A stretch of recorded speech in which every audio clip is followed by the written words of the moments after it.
حدیث میں کیا آتا ہے؟ اللہ اکبر، اللہ کے نبی فرمایا کہ شیطان نامحرم کو تمہارے ذہنوں میں حسین کر کے پیش کرتا ہے. وہ اتنی خوبصورت ہوتی نہیں ہے جتنی وہ خوبصورت کر کے تمہارے سامنے پیش کرتا ہے. حتیٰ کہ انسان فینٹیسائز کر رہا ہوتا ہے کہ یار سبحان اللہ کیا بہترین نیچر ہے اس کی، کیا خوبصورت ہے یہ، کیا اچھی عورت ہے یہ، اتنی ہوتی نہیں ہے. تو شیطان اس کے بارے میں وہ کر رہا ہوتا ہے، حتیٰ کہ آپ کے دل میں اس کے لیے پیار محبت ڈیولپ ہو جاتا ہے. And you die to meet her. اور جب آپ میٹنگ کرنے جاتے ہیں تو آپ کو نہیں کہتے تم نے تو یہ چیز ذہن میں نہیں ہوتی کہ تم نے اس کے ساتھ برا گناہ کرنا ہے. بس ہوتا ہے کہ will just meet, I just see her, I may be propose her اور سم تھنگ. لیکن واٹ ہیپنز از ہمارے پاس کاؤنسلنگ میں لڑکے آتے ہیں اور کہتے ہیں کہ ہاں بھائی ہمارا ارادہ بھی نہیں تھا لیکن حالات ایسے بنتے چلے گئے کہ ہم سے یہ گناہ ہو گیا اور اب کیا کریں، کیا اللہ معاف کرے گا؟ اور پھر آتا ہے اور کہتا ہے کہ اب تم نے اتنا بڑا گناہ کر لیا، اب تم اسے چھوڑ دو گے یا تمہیں اللہ تعالیٰ معاف ہی نہیں کرے گا؟ تم کس طرح رب کے سامنے معافی مانگو گے؟ تم نے تو یہ پرومس کیا تھا کہ میں یہ گناہ نہیں کروں گا. تو اللہ سے بھی نا امید کرتا ہے. آدم علیہ السلام سے اس نے یہ گناہ کروایا نا، لیکن توبہ کروانا، کیونکہ فرسٹ ایکسپیرینس تھا اس کا آدم کے ساتھ علیہ السلام، توبہ کروانا جو ہے نا اسے نا امید نہیں کر سکا. آدم علیہ السلام نے کیا کیا؟ ربنا ظلمنا انفسنا وان لم تغفر لنا وترحمنا لنکونن من الخاسرین. تو اس نے ارادہ کیا کہ آج کے بعد میں ان کو گناہ بھی کرواؤں گا اور کہوں گا کہ تم اس منہ سے توبہ کرو گے. 100 چوہے کھا کے بلی حج کو چلی. یہ جو باتیں ہیں نا کہ اللہ سے نا امید کر دینا، دس از ہاؤ شیطان پلیز. تو وی ہیو ٹو انڈرسٹینڈ کہ ہم نے شیطان کو ٹیکل کہاں پہ کرنا ہے. The first thought comes to our mind, اس کو وہیں پہ روکنا ہے. اور ہم بات کریے کہ ہمارے بیہیویئرز کس طرح بنتے ہیں. چلا second thing is whenever you do some wrong action, whenever you sin, حدیث میں آتا ہے کہ ایک ڈاٹ کالا دبا دل پہ لگ جاتا ہے. پھر ایک اور گناہ کرتا ہے، دوسرا دبا، تیسرا گناہ کرتا ہے، ایک اور دب، اور وہ لگتے لگتے لگتے حتیٰ کہ انسان کا سارا دل کالا ہو جاتا ہے اور اس کو پھر کچھ سمجھ نہیں آتی. پھر وہ قرآن پڑھتا ہے اس کو رونا نہیں آتا. پھر وہ نماز میں کھڑا ہوتا ہے اس کو فوکس ڈیولپ نہیں ہوتا.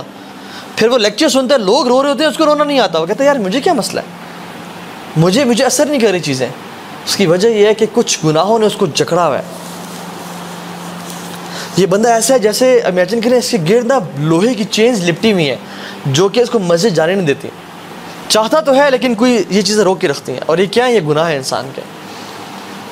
تو الٹیمیٹلی دبا لگتے لگتے لگتے انسان کا دل کالا ہو جاتا ہے حتیٰ کہ اس پہ باتیں اثر نہیں کرتی. اس پہ رب کا قرآن پڑھا جا رہا وہ اثر نہیں کرتا، حالانکہ اس چیز کو پڑھ کے لوگ رو پڑتے ہیں، ان کی سسکیاں نکل رہی ہوتی ہیں، لیکن انسان سوچتا ہے کہ یار کتنا عرصہ ہو گیا میں نماز میں فوکس نہیں کر پا رہا. وہ چاہتے ہوئے بھی کہ وہ فوکس کرنا چاہے نماز میں لیکن پھر ڈسٹریکٹ ہو جاتا ہے، وہ حیران پریشان ہوتا ہے. اور اس کی وجہ آج ہم سمجھ لیں وہ ہمارے گناہ ہیں. اگر ہم اپنے گناہ چھوڑ دیں اور توبہ کر لیں اللہ تعالیٰ سچی، تو ہم دیکھیں گے کہ ہمارا دل عبادات میں لگنا شروع ہو جائے گا. وہ کہتے ہیں نا کہ منی بگیٹس منی، پیسے سے زیادہ پیسہ آتا ہے. اسی طرح سے گناہوں سے زیادہ گناہ آتے ہیں. جتنا انسان گناہ کرتا جا رہا ہو اتنے مزید گناہ آتے جاتے ہیں، اور جتنا انسان نیکیاں کرتا جائے اتنی نیکیوں کی توفیق مزید ملتی جاتی ہے. تو یہ جان لیں کہ شیطان کو آپ اپنے اوپر پاور دے رہے ہیں ایوری ٹائم یو اوبے ہم. اسپیشلی ہمارے ساتھ تو قرین بھی ہمارا ایک جن جس کو اللہ تعالیٰ نے ہر انسان سے پیدا کیا ہے. عبداللہ بن مسعود رحمہ اللہ رضی اللہ تعالیٰ عنہ، ان کے پاس ان کا قرین حاضر ہو گیا. قرین از اے جن، جن کو نہیں پتا ہم کس طرح کے بارے میں بات کریں گے. حاضر ہو گیا and he was so week and make, بہت کمزور. تو عبداللہ بن مسعود رضی اللہ تعالیٰ نے کہا کہ تمہیں کیا ہو گیا؟ Who are you? کہتا ہے میں تمہارا قارئین ہوں. تو انہوں نے پوچھا کہ تم اتنے کمزور کیوں ہو گئے ہو؟ کہتا ہے کہ آپ کی عبادات نے مجھے اتنا کمزور کر دیا ہے. تو یہ جان لیں کہ جتنا انسان کی عبادات زیادہ، جو شیطان ہے ہر انسان کے ساتھ وہ اتنا کمزور، اتنا حکم کم. اور جتنی انسان کی عبادات کم اور گناہ زیادہ، شیطان اتنا پاورفل اور اسٹرانگ ہو جاتا ہے حتیٰ کہ وہ حکم دیتے ہیں انسان کو، وہ یأمرکم بالفحشاء، قرآن کہتا ہے، وہ وسواس نہیں کرتا، وہ یأمرکم، امر دیتا ہے بالفحشاء کہ تم یہ کام کرو. حتیٰ کہ لوگ ایسے بھی آئے ہیں جو کہتے ہیں کہ ہم مسجد میں ہوتے ہیں اور ہمیں کوئی خیال آتا ہے اور ہم سے رہا نہیں جاتا، ہم اٹھ کے چلے جاتے ہیں اور وہ کام کر دیتے ہیں. لوگ ایسے بھی ہیں جو کہتے ہیں کہ ہم لیپ ٹاپ بند کرنا چاہ رہے ہوتے ہیں لیکن ہم سے بند نہیں ہوتا. We don't want to go to that place, لیکن ہم سے روکا نہیں جا رہا ہوتا اپنے آپ کو. کیا ہے کہ شیطان اتنا حاوی ہو جاتا ہے انسان پہ, اور وہ ٹیمپٹیشنز ڈیزائرز اتنی قابو پا لیتی ہیں اس پہ کہ وہ انسان روک نہیں سکتا اپنے آپ کو. لیکن دوسرے لوگ کون ہیں؟ ان عبادی لیس لک علیہم سلطان, کہ میرے جو بندے نا اللہ تعالیٰ کہتے ہیں کہ ان پہ تمہارا کوئی بس نہیں چلتا, تمہارا حکم چلتا ہی نہیں ہے. یہ لوگ کون ہیں؟ جو اپنے آپ کو نا روک کے رکھتے ہیں. تو یا تو اپنے آپ کو روک کے رکھیں, یہ ڈسپلن کا پین لیں اور آگے leave the rest of your life as a champion, یا تو ابھی یہ کام کر دیں اور ساری زندگی ریگریٹ میں گزاریں, ایک ندامت اور شرمندگی میں گزاریں. ٹھیک ہے.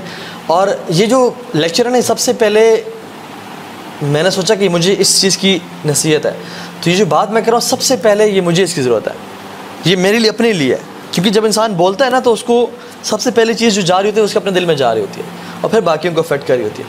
سو ہر بندہ اپنے بارے میں سوچے کہ میرے کون سا پوائنٹ ہے جس میں میں لیگ کر رہا ہوں اور مجھے اس کی اصلاح کرنی ہے. ٹھیک ہے. اسی طرح سے اللہ سبحانہ وتعالیٰ نے جو آیت ذکر کی نا قرآن میں کہ وَلَا تَقْرَبُوا الزِّنَا إِنَّهُ كَانَ فَاحِشَةً وَسَاءَ سَبِيلًا, اس کے بعد اللہ تعالیٰ فرماتے ہیں وَلَا تَقْتُلُوا النَّفْسَ الَّتِي إِلَّا بِالْحَقِّ, کسی نفس کو آپ نے قتل نہیں کرنا, ناحق قتل نہیں کرنا. آپ اس کی سینسٹیوٹی کو سمجھیں اس گناہ کی, کہ اللہ تعالیٰ نے اس ایڈلٹری فورنیکیشن کو پہلے ذکر کیا اور قتل کو بعد میں ذکر کیا.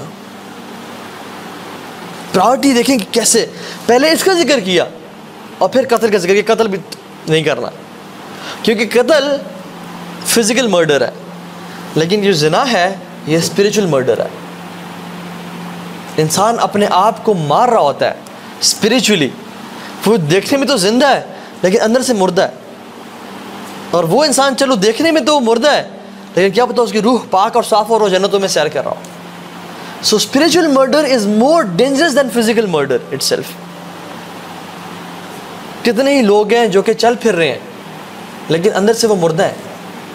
کیوں ایسا ہوتا ہے کہ جو یہ پاپ سٹار سنگرز ہم یہ دیکھتے ہیں آج کل, ایمی وائن ہاؤس کو دیکھ لیں, رابن ولیمز کو دیکھ لیں, سیلیبریٹیز, آسکر ونرز, بلینئرز, ٹریلینئرز, جن کے پاس پوری دنیا ہے, لوگ ان کو ٹچ کرنے کے لیے, ان سے سیلفی لینے کے لیے مرتے ہیں اور چیختے چلاتے ہیں.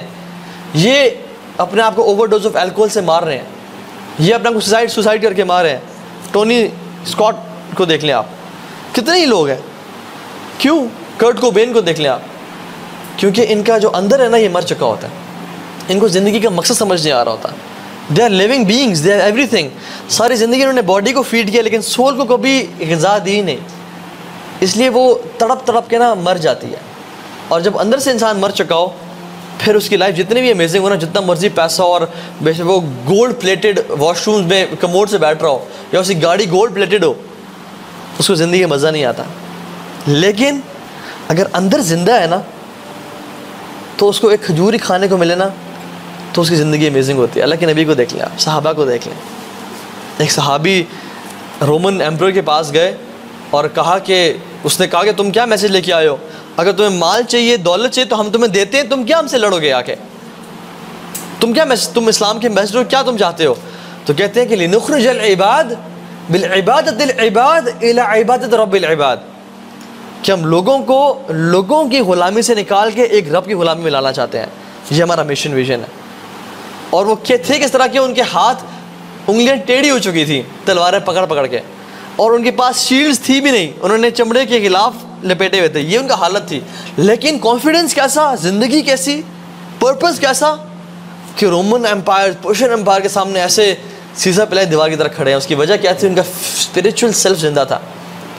اور ہم آج کل ایسے کیوں ہو گئے؟ حالانکہ ملینز میں ہیں اور بلینز میں ہیں مسلمان, لیکن وہ کشمیر پہ حملے کریں, جس پہ مرضی حملہ کریں, ہم ہل نہیں پاتے کیونکہ ہم اندر سے مر چکے ہیں اور شیطان نے ہمیں مار دیا. تو اس لیے سبحانہ تعالیٰ نے اس کو پہلے ذکر کیا, اسپریچول مرڈر کو, اور پھر فزیکل مرڈر کو ذکر کیا کہ تم اس سے بچنا لازمی, اور یہ بھی بہت بڑا گناہ ہے.